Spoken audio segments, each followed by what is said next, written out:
First book that I released and published last February is called Flowers, Faith, Finding Your Way, and Other F Words, because occasionally I swear in my normal conversation, but hopefully not offensively to anyone.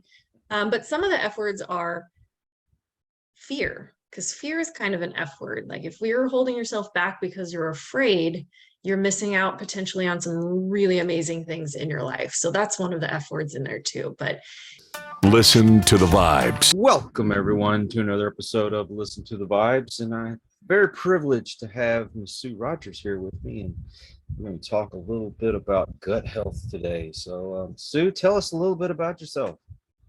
All right, I'm Sue Rogers. I've been in health and wellness for 20 years now. I'm officially now a best-selling author and then gut health coach. I've worked in health and wellness for the last 20 years, started off mostly teaching fitness and exercise. And then over the years, it's transformed to much more nutrition focused, because healing the gut, you could exercise for hours and hours and hours, but if you don't heal your gut, that's really where your true health lies. So. Yeah, I can testify to that. The things that I've gone through the last 16 years, just found out that I was diabetic then. It was right after a heart attack. So 36 years old, and I had a heart attack. Oh, wow. And all because, well, I drank too much and did a few other things I shouldn't have been doing. And then I didn't eat very well. Every night it seemed like we were eating something greasy. And yeah, I worked from 3 in the afternoon till 11 o'clock at night. And everything that's readily available is usually not very good for you, or yeah, we don't want to eat it. yes. So tell us a little bit more about what you do. So on the gut health side, when I work with clients, I work on basically the focus is removing the inflammation causing food, which would be alcohol and the readily available fast foods. Those are super, big culprits for destroying your gut health. So we remove the inflammation causing foods and start to really focus on putting anti-inflammatory foods into the body. And that's where the body can really start to heal and even reverse damage and you can kind of reverse the aging process when you're really allowing the body to operate optimally from putting the right things in it that it needs to heal and do the repair. The amount of health you can gain back is pretty phenomenal. So can you kind of discuss what would be considered a inflammatory and one that's not inflammatory? Oh yeah, types of foods. Mm-hmm. So inflammation causing foods. Think of all the fun stuff, but think of anything fried, your like white breads and empty carbs, coffee even, because coffee can be inflammatory, fried foods, greasy foods, dairy, red meat in excess. Now, I'm not going to tell anyone you have to just not eat meat, because there are key nutrients in meat, but excessive meat consumption. You want to be throwing vegetables into your body too, and things with fiber. So, and sugar. Sugar is like super big culprit for causing inflammation and illness in the body. And then anti-inflammatory side, think of your dark leafy greens. Think of vegetables, fruits, all kinds of herbs. Lean, healthy meats are good. And then probiotics is a key thing. And probiotics basically are good bacteria. So our bodies are made out of more bacteria than anything else. Bacteria outnumbers our cells 10-1. So we're mostly made up of bacteria. And that's a good thing when your bacteria is imbalanced. So good bacteria, bad bacteria are both in our bodies, and they need to both be there, but you don't want to have an overabundance of the bad bacteria, because that's where a lot of your other health issues will come from. Mm-hmm. So eating anti-inflammatory foods and foods high in fiber helps boost your body's own growth and production of the good bacteria, so that the good bacteria can do its job and help heal the body as well. Well, you had me till you said coffee, and then you lost me. But if you're just drinking straight black coffee, that's not the major culprit. Most people, when they're drinking coffee, are adding all kinds of sugar or creamer or other things to it. And some people, really, coffee doesn't do a lot of damage, I guess. Like for me personally, part of my journey was eliminating coffee because it would aggravate my heartburn issues that I was trying to heal. Some people like coffee never gives me heartburn. Well, then you don't have the damage in that specific spot, so you might be able to get away with it. But it's not to eliminate it completely from life. Like when I work with people, usually they're struggling and we're doing like a 30-day concentrated reset of the gut. And then after that 30 days, you can start to add some of those inflammation causing foods back in if you want to. And then you really find out which ones are the culprits for how they affect you, if they were the ones that were causing you issues before. Well, you know, they make this sugar-free creamer that tastes like peppermint mocha. So you lost me at that too. Okay. Here's your alternative, because chances are, have you ever heard the phrase that if it's labeled sugar-free or fat-free, basically it's a chemical crap storm? The amount of chemicals that are being put in to replace the sugar or the fat are usually some crazy toxic chemical concoction that you also should not be putting in your body, because your body doesn't recognize these man-made chemicals, and then it stores them in your fat cells and it stores them in other places and causes buildup of toxicity. And that also causes some of the disease and issues that can pop up in your body. Well, I would have to really, really work on that then. But like alternative is peppermint in like there's peppermint essential oil that's food grade. So you could drop that in your coffee. And if you still want the creaminess of creamer, you could do either, they make some, and some of these aren't, you have to look again for ones that have the least amount of other junk ingredients added to it. But there's almond creamer, there's coconut creamer, there's other dairy-free creamers that are made out of other things that actually taste decent. I've tried quite a few of them now. And there are super clean ingredient ones that only have, basically the coconut milk, and then you could add the peppermint oil and still get the same thing, but have it be much healthier for your gut. So I'm not trying to tell you you have to quit everything you love, because that's the worst possible advice ever when trying to help someone on their health journey. It's about finding what you like, but making it a healthier version so that it's actually nourishing and potentially healing your body while you're enjoying it. Have you heard of monk fruit? Yes. Okay, because we've been using that as a sugar substitute. That's pretty good. Yes, Awesome. That's actually one of the latest out there, is that monk fruit is actually the best alternative compared to the erythritol or the stevia or the, clearly not aspartame. That one's terrible. So if you can find even just straight pure monk fruit with nothing else mixed in it, that's going to be the best possible one. Okay. Yeah, and monk fruit is sweet. I was surprised how sweet it was. Yeah. Like you just need like a pinch of it in something to get some good solid sweetness. What put you on this journey to change your gut health? It started from healing my own body. So I'm 41. Once you get past a certain age, I'm like, I don't know, I'm somewhere in my late 30s. I think I'm in my 40s now. But in my early 30s, when my kids were both babies, I started having these weird health issues. Like I had heartburn forever.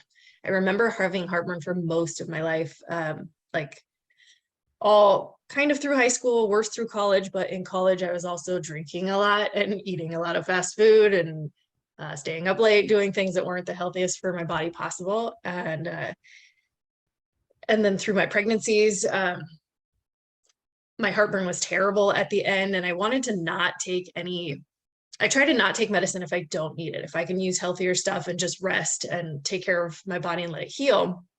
I will, but there were a couple times at the end of each pregnancy where I was like, I can't sleep. I have to take some kind of heartburn med. So fast forward a few years later, my kids were little and I would be driving the car and it was the weirdest feeling, like foggy, bubble-headed brain. But you know that feeling right before you're going to pass out, where Mhm. everything kind of like spins for a second?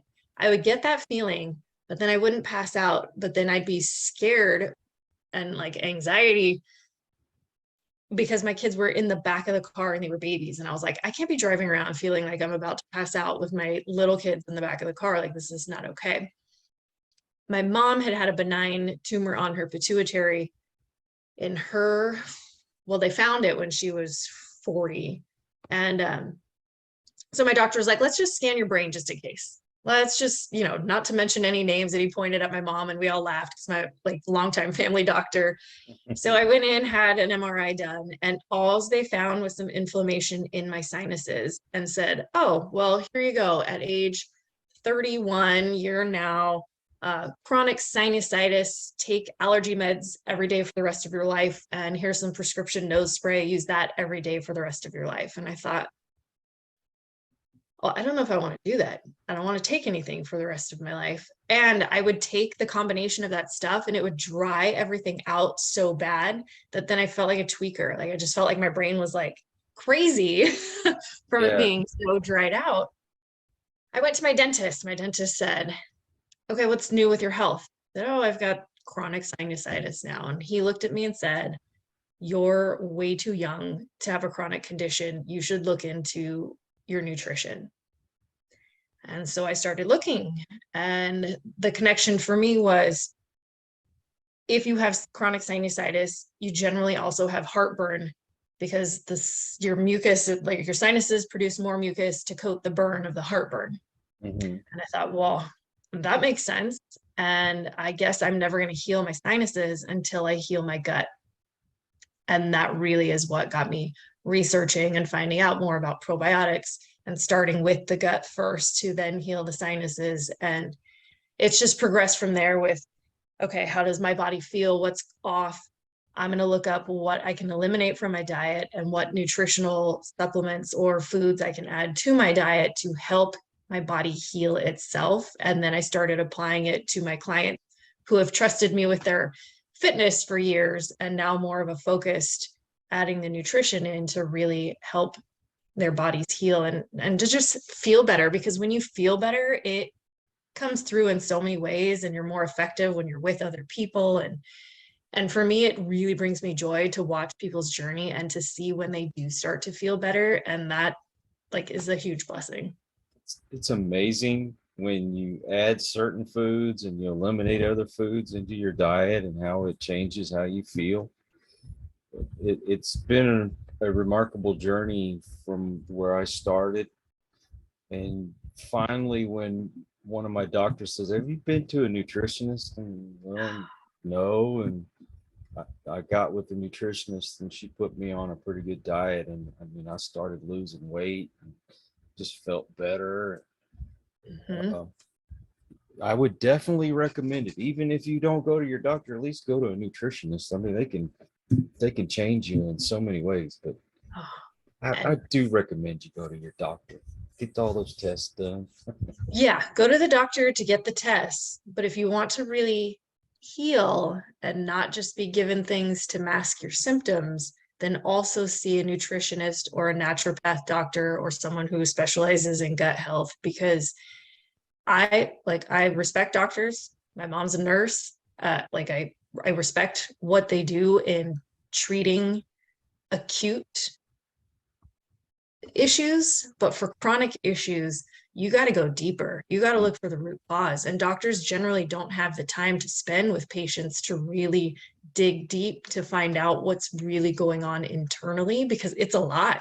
It's a lot of guesswork. It's a lot of, well, let's try this. Okay, that's not working. Let's try this. But to do it and to potentially get you off meds, unless it's something very, very important that you absolutely need. I would never say go cold turkey and quit any of your meds ever. But if it's something that, could be reversed, then figure out how you can get help and be your own health advocate and start doing your own research on your own, because you'll probably find out more to then be able to ask the right questions when you do get face to face with someone. So those foods that you were talking about, would that be relative to something like hair loss?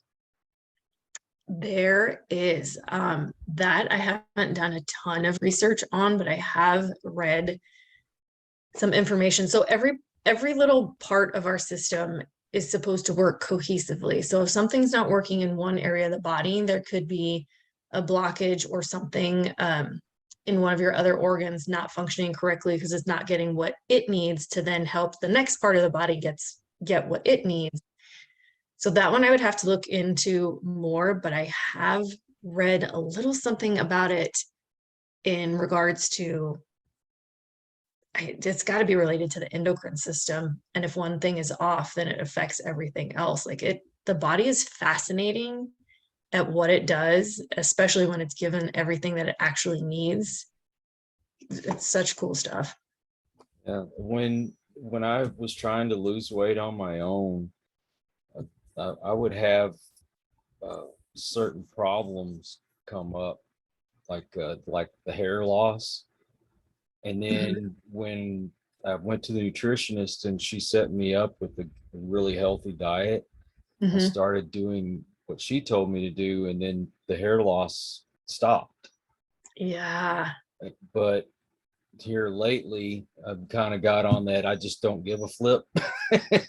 Everybody around me is eating cake and cinnamon rolls and all this wonderful looking stuff, and I just kind of fell off a little bit, and now my system's way off. Yeah. My sugar jumped real high, and I've just noticed that my hair is falling out a little bit more than it used to, and Yeah. maybe I need to get back on my diet again. Yeah, especially and the more I've been reading about, since my son's type 1 diagnosis and how much your glucose levels really affect so many other things in your system. So when they're off, it's going to mess with tons of stuff. Like some of the crazy things that were happening with my son that didn't scream, hey, he's type 1 diabetic, you should go get help, before he ends up almost dying. But now in hindsight, it's like, oh yeah, his body was trying to tell us something is wrong, pay attention.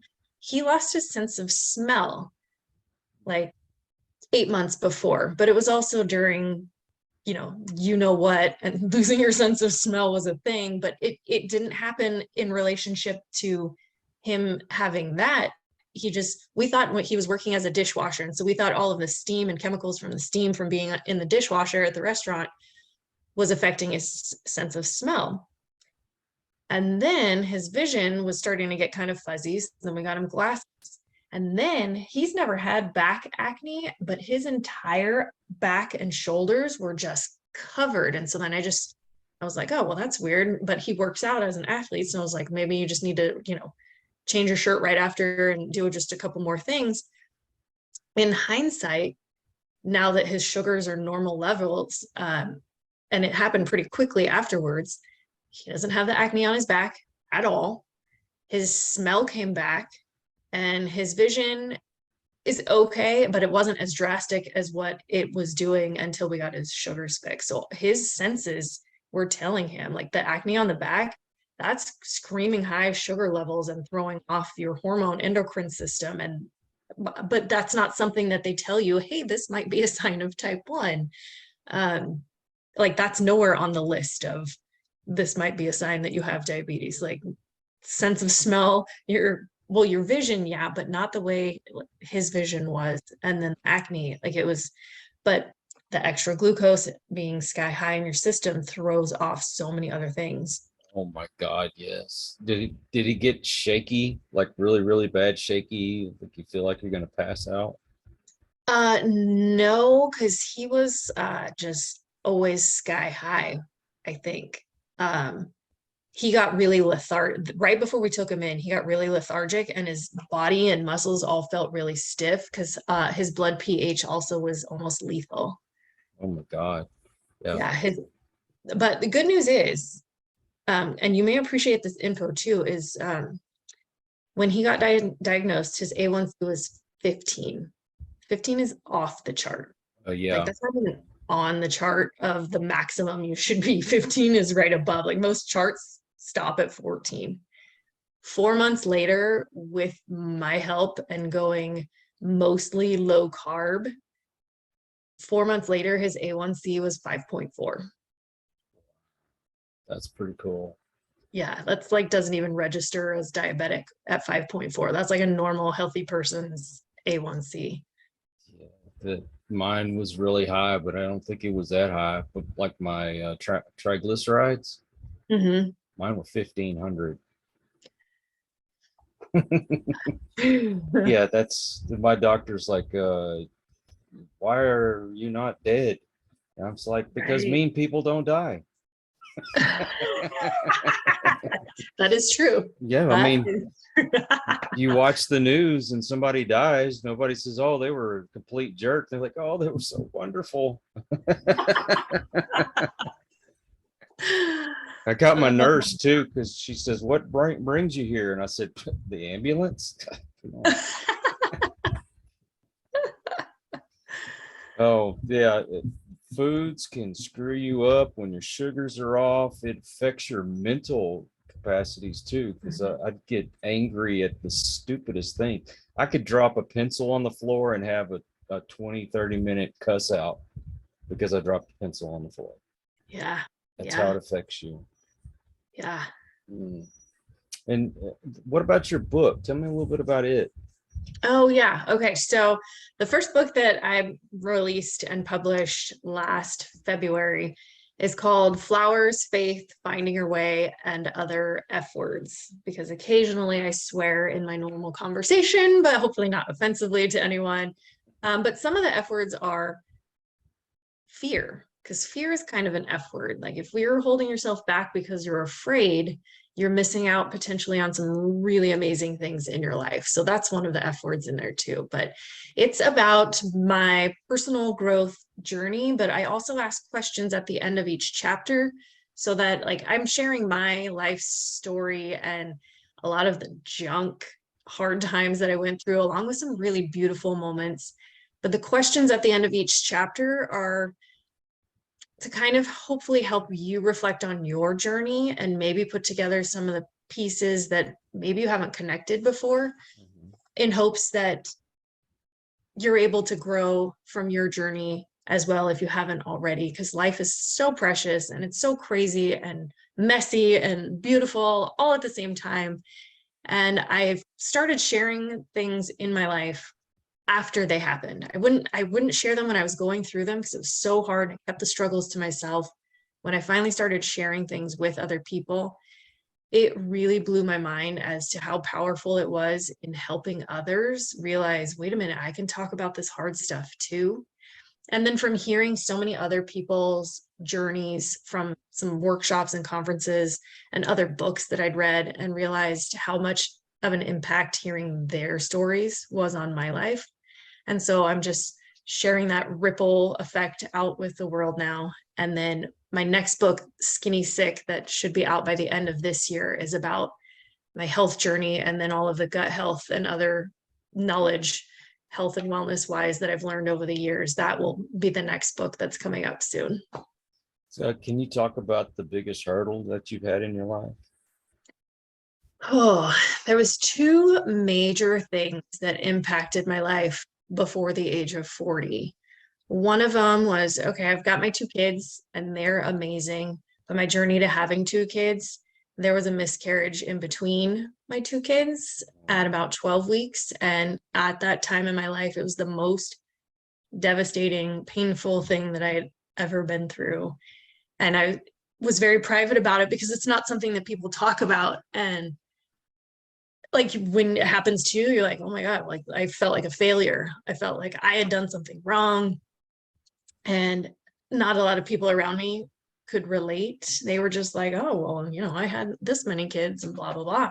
But it turns out there are so many more. It's like 1 in 4 pregnancies end in miscarriage. And as I started talking about it, I realized how many of us really have all gone through it, whether us personally or our spouse going through it with us.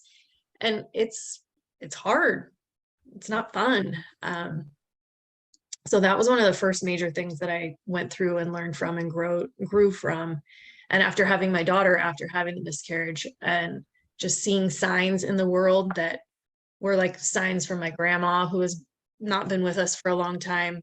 I have purple plants, purple iris plants of hers in my yard. They bloomed in December. They bloom once a year. They're supposed to bloom in the spring. They bloomed in December as I was about 8 weeks pregnant with my daughter, who came after the miscarriage. And I was walking out of my house to throw away some trash, thinking about, is this baby going to stick? And I see these purple flowers blooming in December. And I thought, okay, Grandma, thank you for that sign. Everything's going to be okay. Yeah. So just things like that have happened. And then the other one was some family drama that went down. Not thinking somebody was one person and they were completely another person, and have it directly affect me and my husband and our kids in a way that we basically went from living very comfortably to being broke to then rebuilding the life that we have now, which I am super grateful for, because the things that are happening in our life now and what we're able to do now would not be here had we stayed in the situation and the job that he was in before. So learning from the crap, Yeah. growing from it, and not being afraid to share it with others, and that hopefully it helps them find their strength to get through whatever they're going through. Well, my deepest apologies and for that. I know that's rough. I mean, I'm not going to sit here and say I know what you felt and what you went through. My first wife lost 5, and one was almost a term. Oh, And well, so you kind of know, like, yeah. that's, I mean, see? I know that you went through something devastating, but I can't pretend to know how you felt. And I think that's one of our biggest mistakes, is when we go through something similar that somebody else went through, to say, oh, I know how you feel. No, I don't know how you feel. It could have hit you harder than it did us, but can't Yeah, compare those. But no, that, but to know that, like, hey, I see you, mhm. that's really all you have to say. You don't have to say, right, like what you just explained was perfect, but you can also, I'm here, I see you, I'm here. And that's really one of the best ways I think we can be there for each other. Because yeah, the whole, oh, like, try to brush over it or say something. Yeah, I mean, there's what's appropriate to say in that situation other than, I see you, I'm here. The thing is if you want to talk about it and you just want somebody to listen, then I'm here. If you want some advice, I'll be glad to give it to you, but I'm not going to give it to you unless you express you want it. Yeah, That's yeah, the way we should approach things. But yeah. that the one that went almost to term hit me harder than the others did. I mean, I was upset, but I cried. I curled up in the bathtub and cried. Yeah. That was me too. I went for a run and I ran as fast as I could, as hard as I could, until I couldn't breathe. And then I would stop, and then I would do it again. And then when I came home, I got in the shower and just sat in the bathtub and cried. So sorry. I'm sorry for you. Like, I feel you too. Thank you. Well, my daughter, when she came around, that was such a blessing. There she is. And my oldest son, he come around, and he was a blessing. And we weren't expecting the third one. he and I'm kid you not, if you look at it this way, he was exactly 1 year, 1 week, and 1 day apart from his older brother. Oh, wow. To the T. So but I mean, believe me, he was one of those oops, but he was a good oops. Yeah. And Yep. he had so many health problems. Oh Yeah. my God. I mean, first we thought we was going to lose him. And then he ended up with every allergy under the sun. And then he had breathing problems, asthma. And then he was partially deaf in one ear, completely deaf in the other one. And they said he was going to be completely deaf by the time he got to school. Yeah. And I'm going to tell you this story. I know we got off track a little bit here, but I'm going to tell you this story. Okay. Yeah. And if I hadn't seen it for myself, I wouldn't have believed it. But when we found out that he was going to be deaf, we started taking sign language. And our preacher was like, "Hey, we would like to start a deaf ministry. Can you go and, visit deaf people for, bring them to church, and then we'll interpret for them?" I thought, wow, that's a perfect ministry to have, right? Yeah. So we went to this one guy's house, and we were talking to his parents, and his dad was a chiropractor, and he said, "Let me take a look at your son." So he put my son up on this table, and he did some adjustments on his back and his legs and all this, and he says, "Just see what happens." Within 3 days, not only did his asthma go away, his allergies went away, and the biggest miracle was his hearing came back. Oh my gosh. The minute you said chiropractor, I was like, his hearing's gonna come back. Like, it's fascinating what chiropractors can do from just adjusting the alignment of the body. Like, that is Mhm. amazing that you have that firsthand experience with that. That's powerful. Like I said, if I hadn't seen it for myself, I wouldn't have believed it. But I'm telling you, you folks out there, if you would just go to the chiropractor and just give it a try. Okay. If it doesn't work, it doesn't work. But you can see a lot of things in your health part of your life change just by getting an alignment and adjustment from a chiropractor. Yeah. And they call them quacks, but they're not. There's a whole there's articles as to why they are called quacks out there. So if you want to deep dive on that, it was a whole campaign to get people to go to just the regular doctor and big pharma and all of, like, there's a whole story if you're willing and interested in deep diving on that as to why they got labeled quacks. But they're not. They're actually the ones that will use more holistic approaches as well and can heal so many things like what you just said. It's a miracle. Yeah, It is definitely a miracle. oh my gosh, that's amazing. You know, I want to talk a little bit about how you were saying about the bacteria and stuff that helps you in your body. Mhm, Okay, I used to work for the city in public works, and I was in the water and the sewer department. mhm. And I left for a while, and I went to work for a guy that I actually worked with at the city. He had started a business doing septic systems. So I would go and do the inspections. Mhm. And if you have proper bacteria in your body, that is part of the process that's in your septic tank that helps break down the foods and properly processes it. So you don't have just a big old tank full of what. Yep, yep. And let me tell you, and I am not a doctor, okay? So let's make that clear. I'm not a doctor. If you need to take medication, you need to take medication. But when you open up that tank to check it, and you can tell when somebody is taking a lot of medicine because there'll be a white film all over the top of that tank, and it literally kills the good bacteria that affects your septic system. One of the reasons why some people's septic systems break down so quickly is because of that. So, Wow. I can take you That's out on one of those inspections and show you. that's fascinating. I actually live out in the country and we have septic tanks and we just had to have the leach lines redug a few years ago. So I know about putting that. My dad's old school guy, electrical contractor, been in all kinds of stuff forever. But he said that his guys told him, no, sometimes you just take leftover raw chicken and flush it down the toilet because of the bacteria and enzymes in the raw meat also help break down the stuff in the septic tanks. But I've never heard what you just said about you can tell who's taking lots of medications.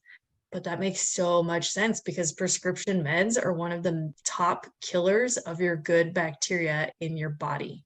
That's in the list of like the top 7 things is prescription drugs, sugar, your tap water that's probably full of chlorine and fluoride, pesticides, which we're all exposed to just from everything that gets sprayed everywhere on public buildings and wherever else and all over our foods. Yeah, that's crazy. But obvious stuff. You don't have to have some kind of fancy science degree to see the obvious, oh, here's what a normal one without prescription med looks like for a septic tank. What do you think it's doing to the inside of your body? Yep. Talk to your septic system guy, and he will tell you everything that can destroy the bacteria in those tanks. Yep. Where do you live, if you don't mind me asking? I am in California, but the good part of California, I'm not Is in there the a good part? There is. I swear. It's funny, the description that I've heard given before, because I'm out in the country. I'm in the middle of California. It's called the Central Valley area. So yeah, I'm kind of more northern, but almost more like right in the middle.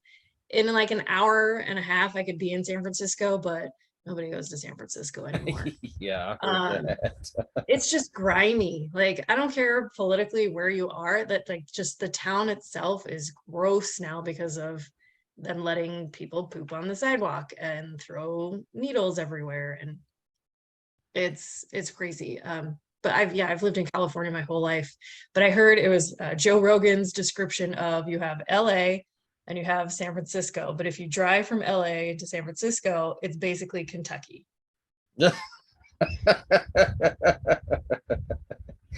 Alrighty then. Yeah, it's kind of a really accurate description. So yeah, I'm out in the country where there's fresh air and I'm surrounded by all kinds of almond orchards and walnut orchards, and nice. could be to Yosemite in 2 hours, drive to LA, not that I'm going to LA either, but you could be there in like 5 hours. But yeah, so kind of in a good little pocket right in the middle where you can go do all of these things. And the weather out here is pretty phenomenal most of the time. Yeah, so I'm out in California on the West Coast. Where are you at?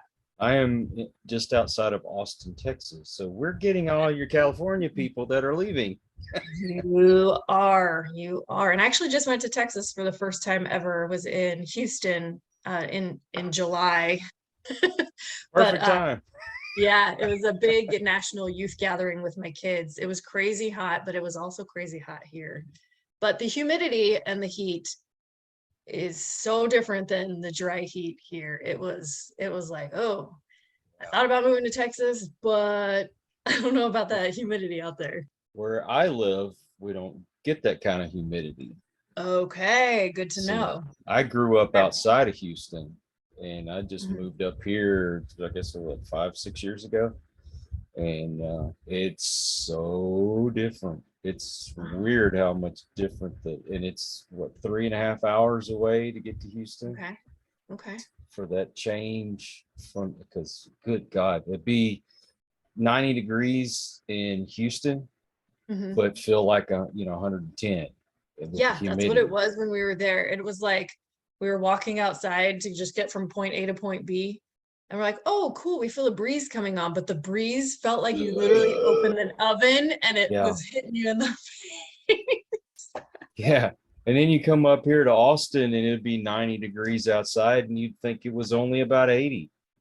Oh, nice. It's weird. Okay. Then I will have to check out Austin next time. Yeah.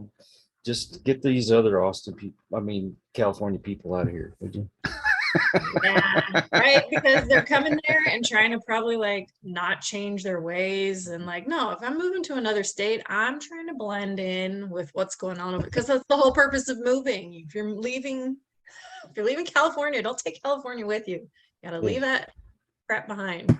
So when we first moved to the Austin area, my wife and I were in North Austin, and she worked for the school district. And anyway, they have this test that they do every year just to see where the kids are at, Yeah. and they will place you according to however your test scores come out. And a lady called up there to the school and griping and saying, well, that's not how we did it in California. And my wife's like, well, this is Texas, not California. Yeah. Welcome to Texas, girlfriend. Like, It's the way we do it. So yeah. but so you have you have work with people but with their gut health. You have the books, and there was something else that I saw on your Facebook page. Are you some kind of like speaker, or you have a podcast or something? I don't have my own podcast yet. I've been a guest on a lot of people's because I'm like, oh, I really like this world. So I haven't quite jumped into having my own yet, but it is on my list of things to do. But I get asked to speak at some small events here and there. And then part of my speaking stemmed from teaching forever. So I still teach part-time at a community college doing yoga and aerobics and all kinds of fitness. I'm in the PE department at the community college, and lots of speaking constantly for all of that, but branching out now more with sharing and speaking more on my book. And eventually I'll have a little mini course on the book and personal growth and working on stuff. So yeah, that's another new adventure that I'm on as well. Well, yeah, that's what I saw. You had a degree in kinesiology. Yeah. So back in the day when I got my degree, some schools were just starting to call it kinesiology. My bachelor's degree actually says it's in physical education with a wellness management concentration, but physical education didn't sound fancy enough for people. So now I don't even think any schools call it that anymore. Everyone calls it kinesiology or exercise science, but guys, it's all the same thing. It's all your degree in PE, just a fancier name for it. Yeah, it's like a guy that works on the garbage truck, and what's the term that they use? What is it now? Um, oh my gosh, it was some kind of fancy name, and I had it in the back of my head a moment ago. Is it something about sanitation? Sanitation engineer, that's what it is.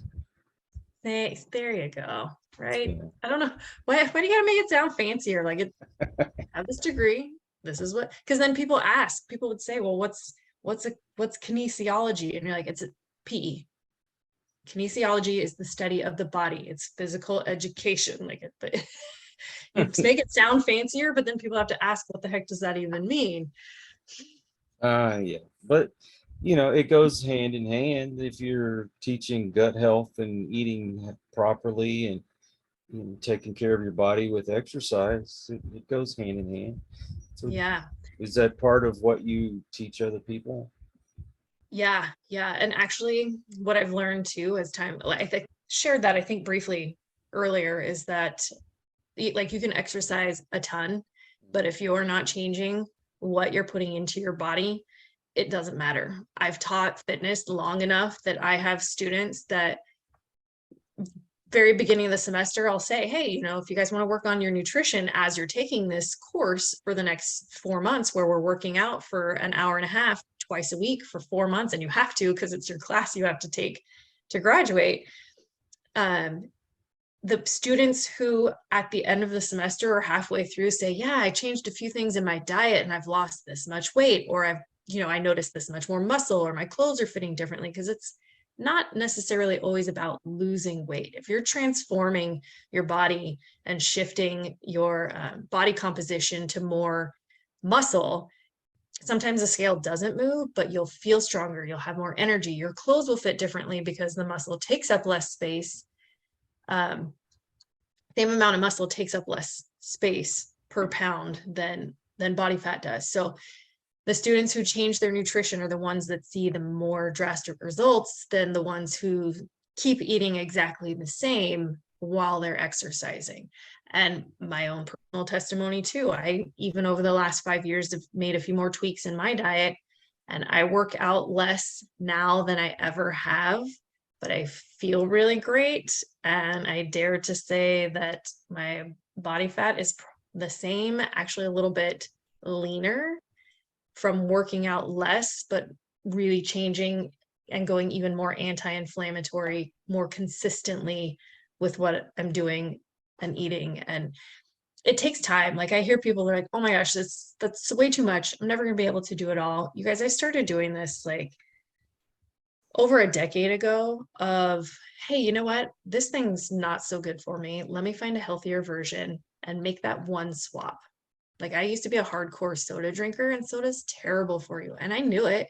But in college in nutrition, it was, okay, what's better for you? Now, this is only if you're not a diabetic. If you're a diabetic, don't drink a regular soda ever, because that's going to send you sky high and low and you'll be out of control. That's one of the two things our endocrinologist said you can never have again to my son is soda and juice, because it causes such a crazy spike. Juice will definitely spike it. Yep. Yeah. So soda, if you're not a diabetic, regular soda is actually better for you than the chemical poison in diet soda. But if you're diabetic, the diet soda is going to be better for you. But although there's still sugar in it. Yes. Right. Like neither one of them is good for you. So I started slowly transitioning. I went from, is that diet Dr. Pepper? This is zero sugar Dr. Pepper. That's actually my son. We don't drink a lot of soda, or didn't to begin with, but that's the one diet Dr. Pepper stuff is the one that he finds tastes the best. So occasionally he'll have one of those, but this was my splurge day. So yeah. So, but to get off of it, like I would drink at least one soda every day. And I was like, all right, I'm going to weed this out. I didn't go cold turkey. I started doing, like, if it was a fountain soda, I would do half regular, half diet. And then eventually just started having something different instead of any soda. But then I also found like it's called Zevia. Have you heard of that one? I haven't heard of that one. So it's soda, but it's made with stevia to sweeten it, and there's no sugar in it. And they have a Dr. Pepper version, Dr. Zevia. They have a cola version. They have a cherry cola version. They've got a root beer that's actually a really good one. So they've got like all the soda flavors, but they're made with stevia and not corn syrup or aspartame or any of the poisons. So that's a healthier alternative where it still feels like, oh, I'm having this, but it's not going to ruin all my hard effort. So things like that, I started doing one at a time. And once I transitioned one thing to a healthier version, then I was like, okay, well, what else can I swap out for something better? And so over time, you gradually make those small changes. And before you know it, you look around and go, oh my gosh, I've massively overhauled my lifestyle, but it wasn't overwhelming. And it wasn't so much that you're going to want to quit, because you're slowly just adjusting your body and getting used to the healthier version, where you actually, if you ever go back to the unhealthy version, you'll have one sip and be like, oh, gross, I'm not drinking that anymore. Yeah. So that's actually really effective for helping people. Yeah. I know exactly what you're talking about. Yeah. We actually, well, I'll tell you this, my wife, she is like really big into bargains and all that. And she's on this Facebook page. It's like called Buy Nothing, Sell Nothing. So if you have something that you want to get rid of, that you will give it away, you put it on that page, and then people say, oh, I want this. And then you pick whoever you think deserves it and gives it to them. Well, she got one of those machines that you can make your own soda water. Yes. So we're going to see what we could put together along with the monk fruit. Yes. And see if we could make our own sodas out of that. That's going to be brilliant. We used to have one of those for a little while too. And like just even carbonated water and add like we were talking about earlier, some essential oils that have flavors that you like that are food grade quality essential oils. You drop that in, and that's going to have nothing but the good nutrients from whatever, like there's lemon, there's lime, there's all kinds of super good for you oils that you could just drop that in there for the flavor and a little bit of monk fruit. And you'll be set. Like that's going to be awesome to find out what combos you with. Well, now we just have to start using the thing. It's been sitting there for about a week and I haven't done anything with it, but I will. Yes. Well, so many things that people can do to just change their health. And since I need to get back to my doctor for my next checkup, I got to get back on track. We got this place here called Kyle's Donuts, and they make the best cinnamon rolls in the world. Oh, that's trouble. Yeah, that's a big trouble. I was actually going to tell you, because you mentioned cinnamon rolls earlier, in my quest to help my son have things he likes, but have him not need to use a ton of insulin for, we found it's actually the lady who owns the companies in Southern California. It's called California Country Gal. I can send you the info if you're interested. Sure. She has a cinnamon roll.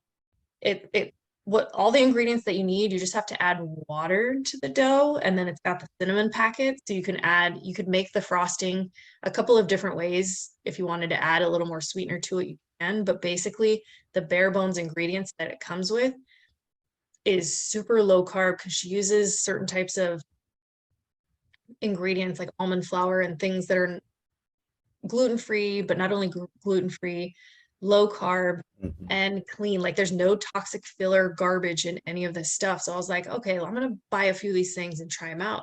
And the cinnamon rolls were, as far as comparing it to a regular cinnamon roll, they were really, really good. And you could doctor the frosting if you didn't want to do just like butter and cinnamon, which is a little bit more of what we did.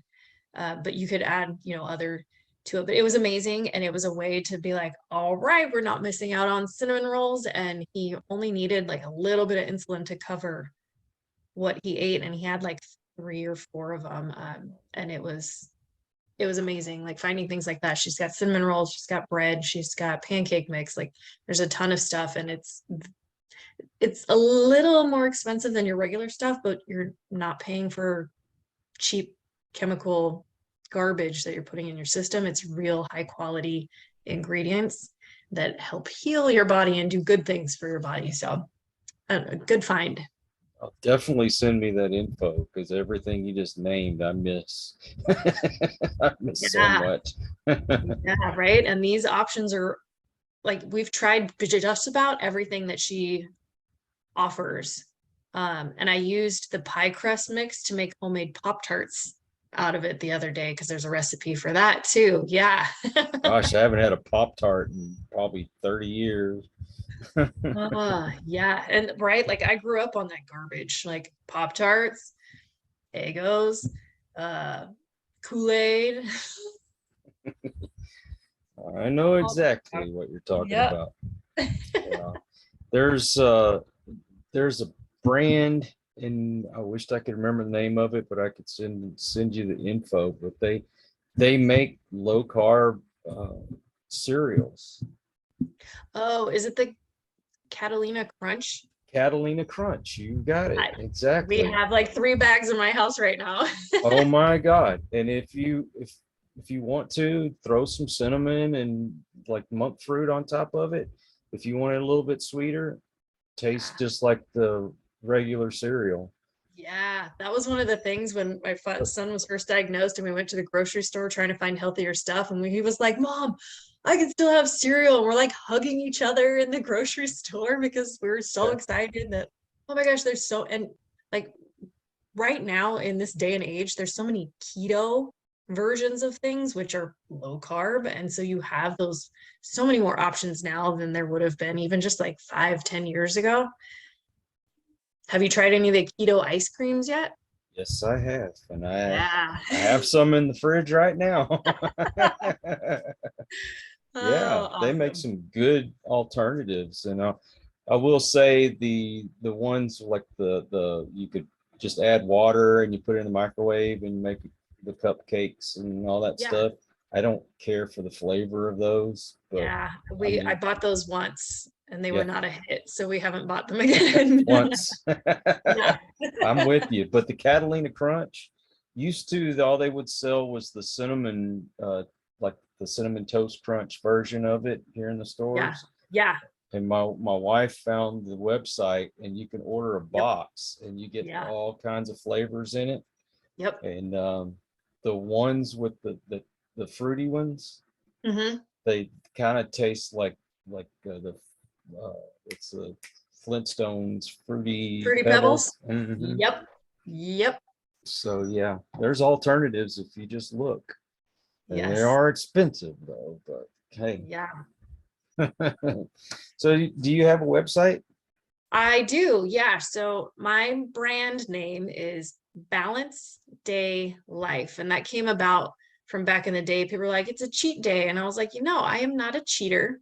It's a balance day. I'm balancing out life with living life. And so www.balancedaylife.com is my website. And then that's where the book link is, but the book's also on Amazon. But yeah, so you can find all kinds of stuff on my website. And what about social media? Social media, mostly just on Facebook and Instagram, even though I do have a TikTok. Balance Day Life on Facebook is my business page and my business Instagram page. On Instagram, I'm also at Sue's the Boss, or on Facebook as Sue Rogers. And Sue's the Boss is actually my TikTok handle too. Oh, cool. Would you mind sending me all the links so I can put them in the Yeah. description? I sure will. Make it easy for the audience, and that way all they got to do is click on it and go straight to it. But Yeah. Sue, our time has come to an end, but it's been wonderful talking to you. It's been a pleasure talking to you too, Kyle. And if anything ever comes up you'd like to promote, please hit me up. I would love to help out. Fantastic. I will for sure. I'm supposed to be working on that second book and getting it done and ready to go. So that hopefully will be coming up soon.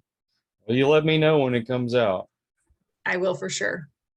And I also want to thank all of y'all out there. If you happen by the channel and this is your first time, I really do appreciate it. I hope you'll come back and hit that subscribe button. If you are regular to the channel, your support has meant so much to me because I get to do this and it's incredible.